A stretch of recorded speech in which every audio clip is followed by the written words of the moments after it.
this year is Women Impact, Powering Progress Together. And of course, this would not be possible without our sponsors, and they are National Flour Mills, AP Scott, Ryden PI, Blue Bottles, and Zad and Eastman. Can we all get a round of applause for our sponsors, please? Our next segment features women in health, and I am joined by two beautiful and very much experienced women in health, particularly women's health. I have with me Mrs. Shula Mansili, who is a nurse and midwife, and Ms. Dr. Shonda David, gynecologist and obstetrician in the Ministry of Health. Can we get a round of applause for them, please? And those of you online, feel free to put some round of applause in the chat.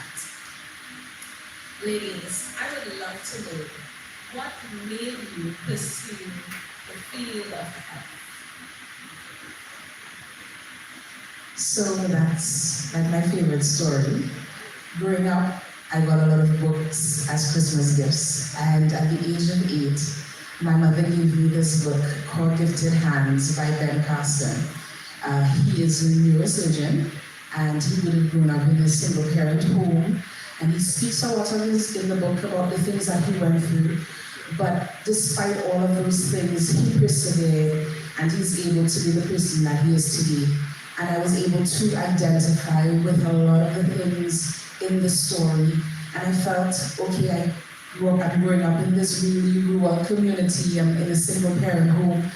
But he encouraged me, the thought of the book encouraged me to be anything that I want to be once I put my mind to it.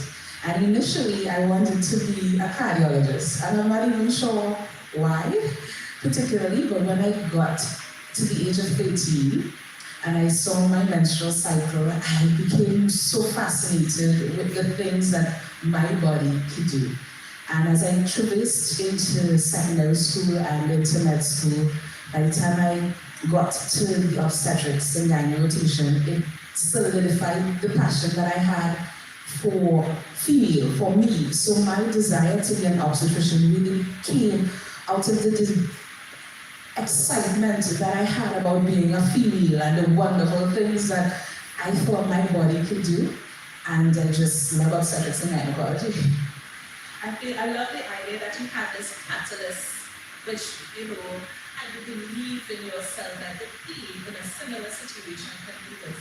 Then why not me? Everything is possible. I love things. The mind is so powerful, and everything that you can do starts with how you visualize or what you think about. And anything that you think you can do, I strongly believe that once you put your mind to it, you can definitely achieve anything. Love that, people. Thank you very much, Dr. Ms. Mansili. Okay, for me, it started actually in primary school. I had a classmate whose mother would come to then Fortin RSC, all dressed in this white, and I always loved how this woman looked. I didn't know what job she was doing.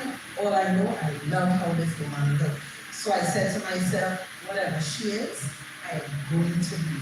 And as we grew older, I realized that she was a nurse. And it was so fortunate that I actually got the opportunity to work with her many years into my career. And I did share her story with her.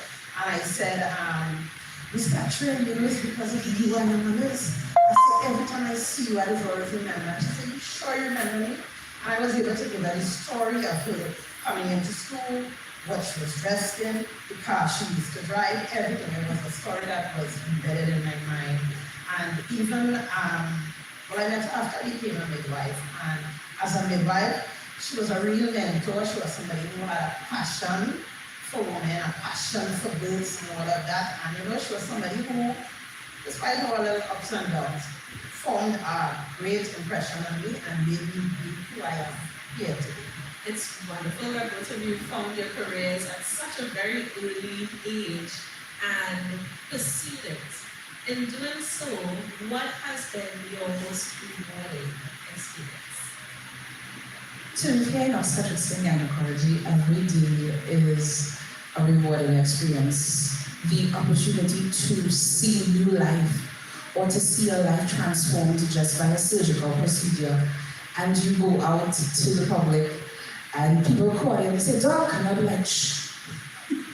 But seeing people, well, this is your baby, or this happened and you made such an impact on my life, that makes me feel like even the days that are really, really hard and I feel like I don't want to do it anymore, hearing somebody give you a positive response, that even just a conversation that you had with them helped them, that makes all of this quite rewarding. So you're constantly being rewarded. Daily. That's wonderful. This once Indeed, it's the same thing. You know, when you're walking anywhere, everywhere, somebody pulls you up. Lucy, look at baby. And you're like, my baby. And you've seen so many hundreds of faces. You cannot really remember exactly who this person is. But the fact that you have made such an impression with somebody that they find it in the midst of a crowd to say to you, thank you, because I have so many children.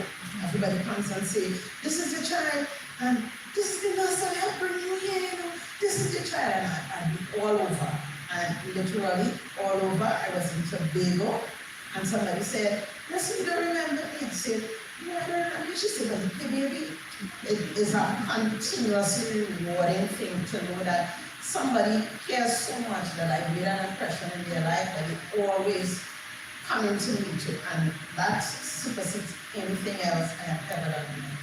I really want to take this moment to encourage you all, because you know sometimes we hear some stories in the healthcare system that are not good, but you all seem to be the persons that are really encouraging patients, making them feel welcome. In that,